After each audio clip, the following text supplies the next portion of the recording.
নমস্কার বন্ধুরা, চলে এসেছি আবার একটা নতুন রেসিপি নিয়ে। তো এখানে দেখো চালের গুঁড়ো নিয়েছি আর দিয়ে দিচ্ছি এখানে একটু ফুড কালার। আর এটা কিন্তু আমি বানাচ্ছি চিতই পিঠা, কিন্তু একদম অন্যরকম।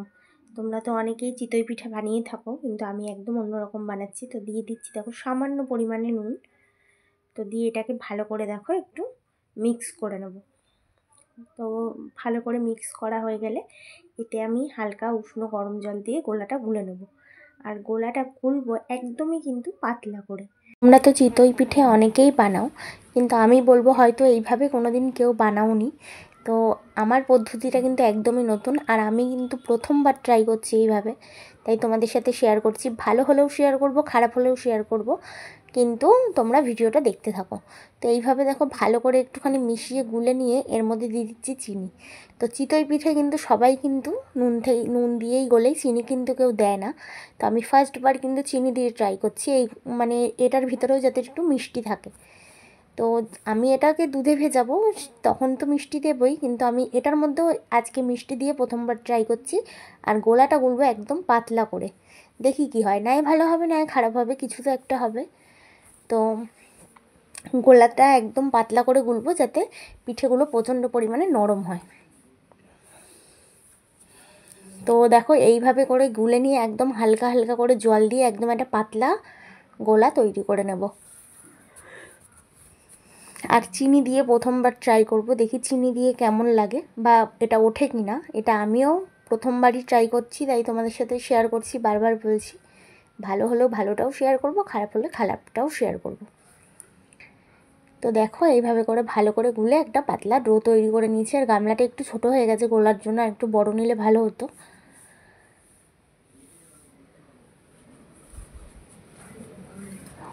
তো বন্ধুরা দেখো গোলাটা দেখতে পাচ্ছ, এখানে এতে অনেক জল লাগবে, মানে অল্প অল্প করে গুলছি আমি, ভেতরে যাতে কোনো দানা দানা না থেকে যায় তার জন্য। আর ব্যাটারটা দেখো খুব স্মুথলি গুলেছি, একদম সুন্দর, কোনো একটাও কিন্তু গোটা গোটা নেই। ওর জন্য জল দিয়ে অল্প অল্প করে এইভাবে গুলে নিচ্ছি। তো চিতই পিঠাই কিন্তু আমিও বানাই, কোনো দিন কিন্তু এরকম চিনি দিয়ে বানাইনি, নুন দিয়েই বানিয়েছি, মানে গোলাটার মধ্যে নুন দিয়েই বানিয়েছি। তো চিনি দিয়েই ফার্স্টবারই ট্রাই করলাম। আর আর কালারটা হচ্ছে অপশনাল, তোমরা চাইলে দিতে পারো, না চাইলে নাও দিতে পারো। আমার মনে হয়েছে দিলে একটু দেখতে ভালো লাগবে, তাই দিয়েছি।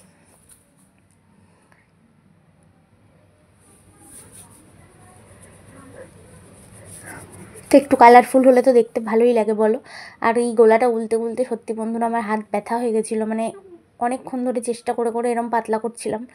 যতবার জল দিচ্ছি তাও দেখছি মোটাই হয়ে রয়েছে, পাতলা আর হচ্ছে না। তো এরম বারবার করে জল দিয়ে দিয়েই অনেকটা পাতলা করে একটা গোলা করে নিয়েছি।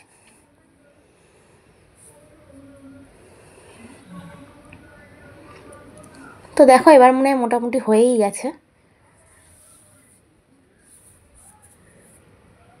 তো দেখতে পাচ্ছ কতটা পাতলা, এই যে যেটা দিয়ে গুলছি সেটার গায়েও কিন্তু লেগে যাচ্ছে না, মানে অনেকটা গাঢ় হলে যে লেগে থাকে সেটাও কিন্তু না। দেখতেই পাচ্ছ কতটা পাতলা করে গুলেছি। তো এই দেখো পুরো টপ টপ করে পড়ে যাচ্ছে, অনেকটা পাতলা গুলেছি। তো চলো এবার ভাজা যাক। তো দেখো এখানে ছাঁচটা বসিয়ে নিয়েছি। তো ছাঁচটা খুব ভালো করে গরম করে নিয়ে একটু তেল দিয়ে এরমভাবে একটা ন্যাকড়া নিয়েছি, বেশ পরিষ্কার ন্যাকড়া দিয়ে এরকম তেল দিয়ে, কারণ আমার কাছে ব্রাশ নেই।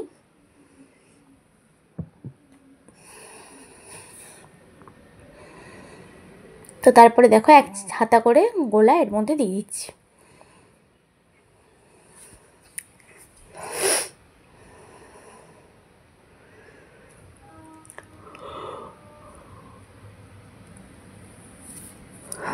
তবে বন্ধুরা এটা তো আমি খাওয়ার পরেই ভয়েস দিচ্ছি তোমাদেরকে, এত নরম হয়েছিল তোমাদেরকে কি বলবো, মানে মুখে দেওয়ার সঙ্গে সঙ্গে মিলিয়ে যাচ্ছিলো। আর দুধে দিয়েছি, তো দেখো কত ছিদ্রযুক্ত পিঠেটা হয়েছে। আর এটা তুলতে একটু কষ্ট হবে, কেননা এটা আমি প্রথমেই বলেছি গোলাটা অনেক পাতলা করে গোলা, এটা কিন্তু শক্ত গোলা নয়, মানে একটু গাঢ় করে গুললে সঙ্গে সঙ্গে উঠে যায় সুন্দর, সেই জিনিসটা হয়তো উঠবে না। তো দেখো অনেক কষ্ট করে কিন্তু পিঠে কটাকে আমি উল্টে দিয়েছি, কিন্তু উল্টাতে পেরেছি, মানে ভেঙে যায়নি, দেখে বুঝতেই পারছো। একটু সময় নিয়ে করতে লাগবে, কারণ গোলাটা যেহেতু পাতলা অনেকটা টানতে সময় লাগছে। তো এইভাবে করে দেখো সব কটা ভাজা হয়ে গেছে, তুলে নিচ্ছি।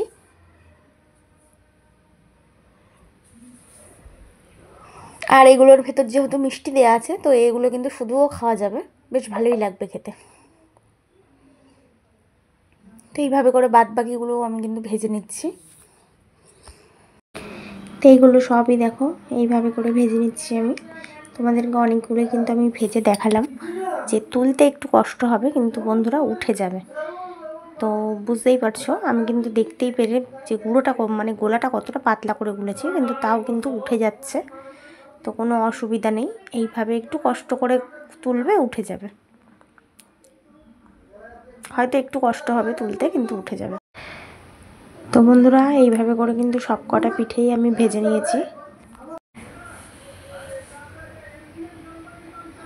তো বন্ধুরা তোমাদেরকে আমি অনেকগুলোই ভেজে এই জন্যই দেখালাম, যেগুলো কিন্তু ঠিকঠাক উঠে যাচ্ছে। তোমরা কিন্তু কেউ ভয় পাবে না যে পাতলা করে গুললে এগুলো উঠবে না বা কিছু।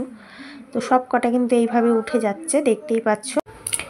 তো বন্ধুরা দেখো আবার কিন্তু আমি এবার দেখো দুধ বসিয়ে দিয়েছি এখানে। আর এখানে 500 গ্রাম দুধ নিয়েছি, আমি বেশি করব না, অল্পই বানিয়েছি। আর এখানে দেখো সব পিঠে কটা এইভাবে ভাজা হয়ে গেছে, কি সুন্দর লাগছে না কালারটা, বেশ অরেঞ্জ কালার। তো এখানে দেখো দুধটা জাল হয়ে গেছে, তার মধ্যে দিয়ে দিচ্ছি কটা এলাচ। এলাচ দিলে বেশ ফ্লেভারটা ভালো আসে, তার জন্য দিচ্ছি। আর দুধটা ভালো করে জাল দেওয়া হয়ে গেলে এর মধ্যে দিয়ে দেবো চিনি আর পরিমাণ মতো একটু নুন। তো চিনি দিয়ে দিচ্ছি, আমার যে যেমনভাবে মিষ্টি খাও সে সেইভাবেই দেবে।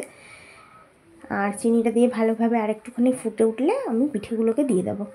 তো তোমাদের যদি ভিডিওটা ভালো লেগে থাকে অবশ্যই লাইক শেয়ার কমেন্ট করতে ভুলো না। চ্যানেলটিকে সাবস্ক্রাইব করে পাশে থাকা বেল বাটনটি প্রেস করে দিও, যাতে ভিডিও পোস্ট করলে নোটিফিকেশন তোমাদের কাছে পৌঁছে যায়। তো এইভাবে করে দেখো দুধটা খুব ভালো করে জাল হয়ে গেছে, এর মধ্যে দিয়ে দিচ্ছি এবার পিঠেগুলো।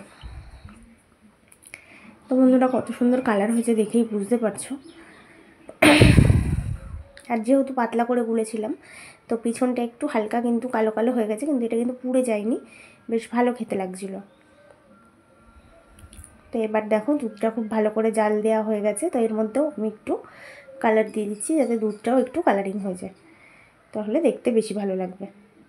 তো এটা কিন্তু পুরোপুরি অপশনাল, তোমরা যারা চাও দেবে, না চাও না দেবে, কোনো ব্যাপার না। তো এইভাবে গুলে দিয়ে দিলাম। আর অবশ্যই কিন্তু এইটা আমি কিন্তু খুব বেশি দুধ রাখবো না, মানে একদম হালকা করে, মানে গা মাখা হবে জিনিসটা, তো সেইভাবেই রাখবো। তো এটা কিন্তু আরেকটুখানি ফুটিয়ে এটা আমি নামিয়ে দেবো। তো বন্ধুরা দেখো দুধটাও কিন্তু গাঢ় হয়ে এসেছে। আর এবার দেখো দেখে বুঝতেই পারছো কতটা গাঢ় হয়ে গেছে। তো এবার পিঠেগুলোকে আমি নামিয়ে নেব। তো কেমন হয়েছে অবশ্যই জানিও। তো এই দেখো নামিয়ে নিয়েছি সব কটা। তো কেমন হয়েছে অবশ্যই জানিও বন্ধুরা। যদি ভালো লাগে অবশ্যই লাইক শেয়ার কমেন্ট করতে ভুলো না। আর রেসিপিটা বাড়িতে ট্রাই করো। তো টাটা, দেখা হবে আবার একটা নতুন ভিডিওর সাথে।